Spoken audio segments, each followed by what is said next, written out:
नमस्कार my dear students, मैं S के माथुर G2S एकेडमी में आप सभी का स्वागत करता हूं। आज हम बात करेंगे irrigation and method of irrigation. Irrigation and method of irrigation. Irrigation होता क्या है, क्यों ज़रूरी होता है, इसकी हम बात करेंगे। तो सबसे पहले हम देखते हैं कि कुछ जनरल अंडरस्टैंडिंग हम समझ लेते हैं कि इरिगेशन क्यों ज़रूरी होता है। तो पहली हेडिंग डालेंगे जनरल अंडरस्टैंडिंग। जनरल अंडरस्टैंडिंग, इसमें हमें देखना है कि मेन समझिएगा, मैं पॉइंट वाइज लिखता हूँ इसको। जनरल अंडरस्टैंडिंग में सबसे पहले हमें देखना है कि प्लांट जो होता है उसको ज़रूरी होता है air and water for their survival.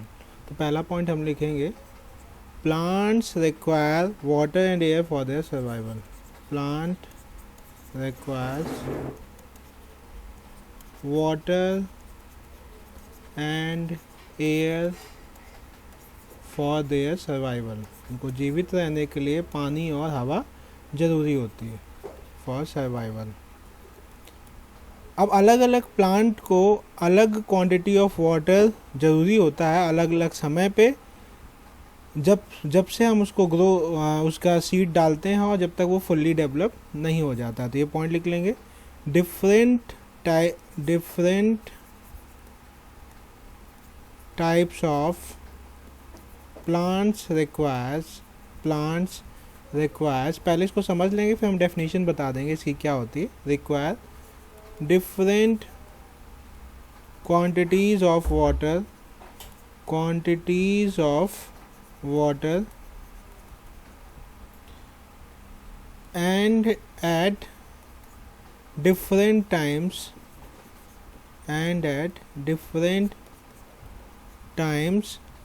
till they grow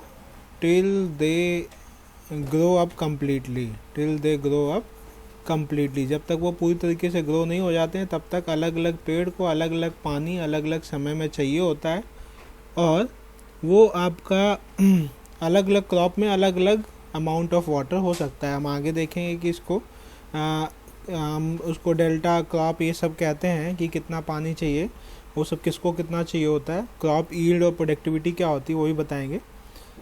तो इसके बाद हमें ये समझना है कि जो वाटर नॉर्मली सप्लाई होता है प्लांट्स को नेचर के द्वारा, वो किस मेथड से हो सकता है। या तो आपका रेनफॉल से हो सकता है, या फिर जो वाटर स्टोर करते हैं हम लोग, वाटर स्टोर्ड इन डैम्स में जो स्टोर करते हैं, वो डैम्स का वाटर किसके थ्रू, आप रिवर के थ्रू डाइवर्ट करके, रिवर के थ्रू आप कैनाल में डाइवर्ट करके इसको हम उस एरिया तक पहुंचाते हैं जहां तक पानी नहीं पहुंचता है। ठीक है। तो ये आप जो रेनफॉल वाटर होता है, और ये रेनफॉल जो होता है वो आप देख सकते हैं कि जब पेड़ को ज़रूरी होता है उस समय बारिश नहीं होती, तो उस समय हमने जो नेचुरल रिसोर्स को स्टोर करके जो मैन मेड तरीके से हमने उसको मॉडिफाई किया है कि जब बारिश ना हो तब पानी हमें पहुंचाना हो उस जगह तक इरिगेशन के लिए या सिंचाई के लिए, जो पानी क्रॉप को ज़रूरत है, तो इसी को हम इरिगेशन कहते हैं। ठीक है। नेक्स्ट पॉइंट देख लेते हैं, वाटर। नेक्स्ट पॉइंट लिखेंगे, water is normally supplied to these plants by nature कैसे देता है, थ्रू डायरेक्ट रेनफॉल। ठीक है। या तो रेन के थ्रू हो जाएगा और थ्रू द फ्लड वाटर आप जानते ही हैं, जो कि फ्लो करता है। फ्लड वाटर जो कि हम स्टोर करके रखते हैं, फ्लड वाटर ऑफ रिवर्स। ठीक है। रिवर्स से फिर हम कहीं और भी पहुंचा सकते हैं। और ये जो सप्लाई ऑफ वाटर होती है, नेक्स्ट पॉइंट इसी को कंटिन्यू करते हैं या नेक्स्ट पॉइंट बना देते हैं। The supply of water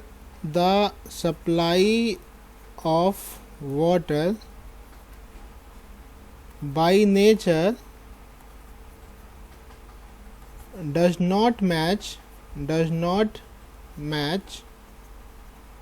the requirement of crops, the requirement of crops. मतलब आप समझ रहे हैं कि क्रॉप को जब पानी ज़रूरत होती है उस समय जो नेचर के द्वारा जो रेनफॉल होता है वो उस समय नहीं हो रहा है जब क्रॉप को पानी की आवश्यकता है।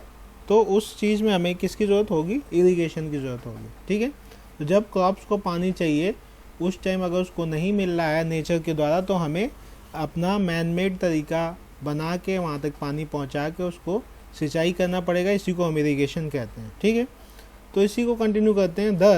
दस to control the nature, thus to control the nature man discovered पढ़ाई लिखाई करके इंसानों ने पानी एक जगह से दूसरी जगह पहुंचाने का तरीका खोजा। Man discovered various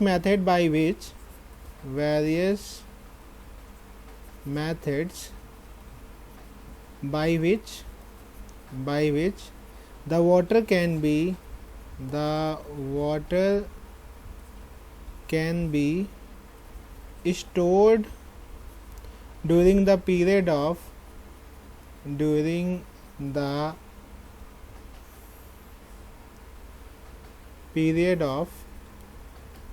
access rainfall. जब ज़्यादा बारिश होगी उस समय हम क्या करेंगे, उस पानी को स्टोर कर लेंगे, excess rainfall, and to use that stored water during period of less rainfall और नो रेनफॉल। और स्टोर करके हम इसको तब यूज़ करेंगे जब आपको बारिश नहीं होगी या कम होगी। ठीक है, ये जो स्टोर वाटर किया है, ये आपको डैम बनते हैं, रिजर्वायर बनते हैं, उस पर हम पानी को स्टोर करते हैं।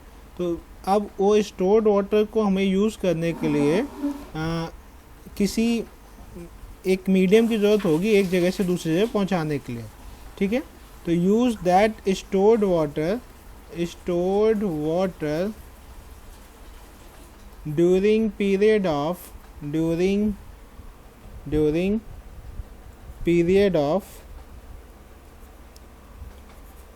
या तो लेस रेनफॉल और नो रेनफॉल। इस टाइम हमें ये पानी जो है वो पहुंचाना पड़ेगा कहाँ तक, जहाँ पे भी आपका फार्मिंग होती है और वहाँ पे इरिगेशन की नीड है। ठीक है, अब फाइनली जो हम लोग पहुँच रहे हैं इसी आर्ट को, जो यही आर्ट या साइंस है जिसके थ्रू हम पानी को एक स्थान से दूसरे स्थान, स्टोर्ड वाटर को नेचर के द्वारा जो पानी हमें मिलता है उसको स्टोर करके, हमें पता है अलग अलग सोर्स ऑफ वाटर है, एक अंडरग्राउंड वाटर है, एक सरफेस वाटर है, सब सरफेस वाटर है। तो मेनली हम लोग सरफेस वाटर पे ज़्यादा डिपेंडेंट होते हैं।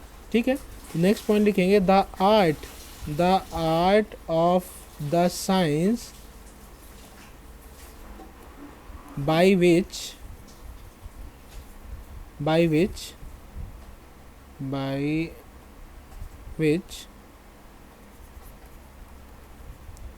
it is accomplished is generally termed as irrigation। इसी को इरिगेशन कहते हैं। तो आई होप ये आप समझ गए होंगे। अब इरिगेशन की मेन डेफिनेशन क्या, अगर आपको क्वेश्चन आ जाता है व्हाट इज़ इरिगेशन, तो आप इतनी लंबी कहानी तो लिखोगे नहीं। तो इरिगेशन की जो मेन डेफिनेशन है वो हम आपको बताते हैं। उससे पहले आप ये भी देख लीजिएगा कि जो आपका मेन कंसर्न ऑन इरिगेशन क्या होना चाहिए, वो मैं पढ़ के बता दूंगा, लिखूंगा नहीं, आप सुन लीजिएगा। मतलब आप, मैं वर्बली इसको बता देता हूँ। आप इसमें देखिए कि जो आपका यहाँ पे एक सब हेडिंग पड़ेगी, the following are the main concern of irrigation. The following are the main concern of irrigation. Irrigation के मेन कंसर्न क्या क्या हैं, 3 है, ये हम देख लेते हैं। Following are the main concern of irrigation. Number 1, पानी को अप्लाई कैसे करेंगे, हाउ टू अप्लाई, पानी को अप्लाई कैसे करेंगे।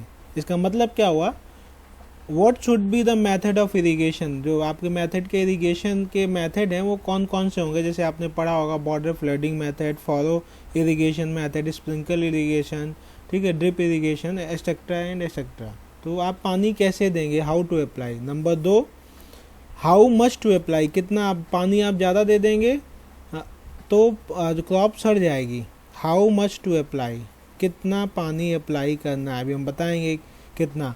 तो how much moisture the soil can hold, वो जो मिट्टी है वो कितना मॉइस्चर होल्ड कर सकती है अपने पोर्स में, ठीक है। तो इसको बोलते हैं moisture holding capacity of the soil, ठीक है। तो इसको बोलते हैं moisture holding capacity of the soil. जो सॉइल होती है ये आपने पढ़ा होगा कि सॉइल का जो हम फेस डायग्राम बनाते हैं, सॉलिड, वाटर और एयर, 3 फेस में, मतलब इसमें 3 चीज़ें होती हैं। मतलब सॉइल तो ऐसे मिक्स होती है, इसी में आपके सॉलिड्स भी होते हैं, बीच बीच में जो पोर्स होते हैं, होल्स होते हैं, उसमें आपकी क्या हो सकती है, या तो एयर हो सकती है या वाटर हो सकता है। तो ये आपका फेस डायग्राम होता है। तो इस मिट्टी की जो मॉइस्चर को स्टोर करने की कैपेसिटी है वो कितनी है, जिस भी मिट्टी पे हम इरिगेशन कर रहे हैं। और तीसरा जो मेन पॉइंट होता है व्हेन टू अप्लाई, कब उसको पानी की ज़रूरत है, व्हेन टू अप्लाई, कब पानी की ज़रूरत है, व्हेन टू अप्लाई, मतलब जब उस पर मॉइस्चर जो है वो कम हो जाएगा तब हम उस पर दोबारा आपको इरिगेशन कब देनी पड़ेगी। अब मेन पॉइंट पे आते हैं, डेफिनेशन ऑफ इरिगेशन, जो कि अगर आपको एग्ज़ाम में आता है what is irrigation and right the different method of irrigation, तो आप क्या लिखेंगे, ये डेफिनेशन लिखेंगे, डेफिनेशन ऑफ इरिगेशन।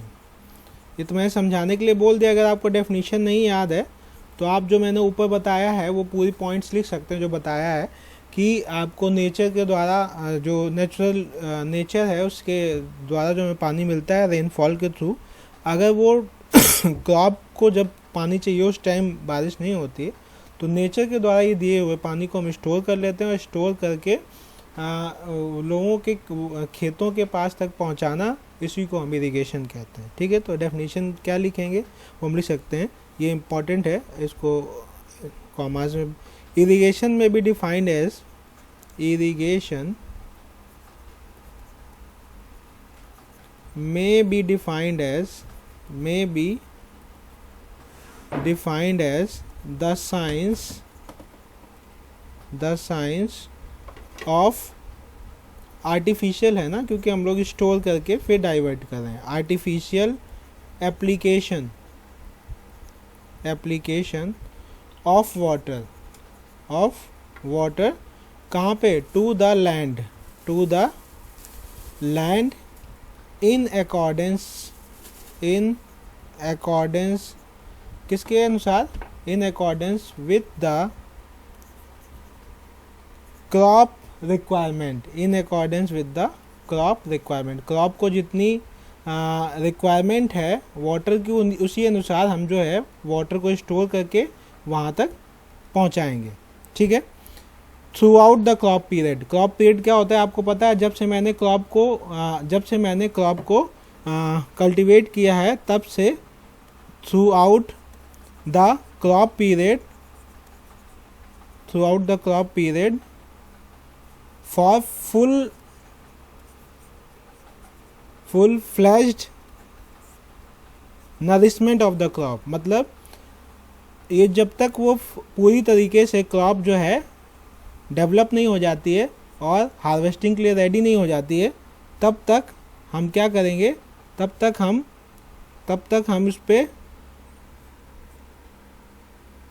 हम उस पे वाटर सप्लाई करते रहेंगे। इसी को इरिगेशन की डेफिनेशन अगर एग्ज़ाम में आता है व्हाट इज़ इरिगेशन, तो आप इसमें ये चीज़ें लिख सकते हैं, और क्यों होता है वो मैंने बता दिया।